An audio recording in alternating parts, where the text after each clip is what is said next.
我哋係香港文體旅交流協會。咁我哋而家介紹緊嘅咧，就係來自北京呢個琺瑯廠所帶嚟嘅產品啦，係我哋非遺文化之一嚟嘅。咁你而家見到嘅咧，呢個就係我哋嘅主推產品啦，就係一個冰箱貼嚟嘅。咁上面有我哋雕得好靚嘅12生肖啦。首先我哋琺瑯產品咧，全部都係純人手製造嘅，入面就係用金絲一下下勾勒出嚟嘅。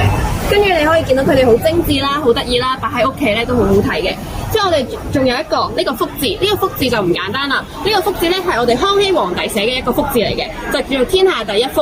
咁如果拎出嚟嘅話咧，佢仲係可以轉㗎，就寓意住福一直都嚟緊。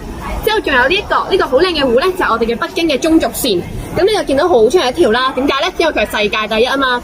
跟住咧，佢入面就有天安門啦，有故宮啦等等嘅特色景點。咁佢哋兩個係一齊嘅，就可以砌成一個咁樣嘅形狀，擺喺屋企啦，就比較高典啦、高級啦，擺喺屋企都好靚嘅。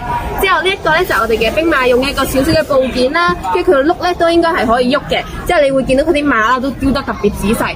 跟住我哋仲有一個附帶產品咧，就係一個咁樣嘅襟章啦、胸針啦，平時擺喺包包上面啊，或者襟喺件衫度啊，都可以好靚嘅。都係主打嘅一個生肖主題，同冰箱貼係一個系列嚟嘅。大家好，我哋係香港文體旅交流協會，我哋祝各位小朋友6·1兒童節快樂！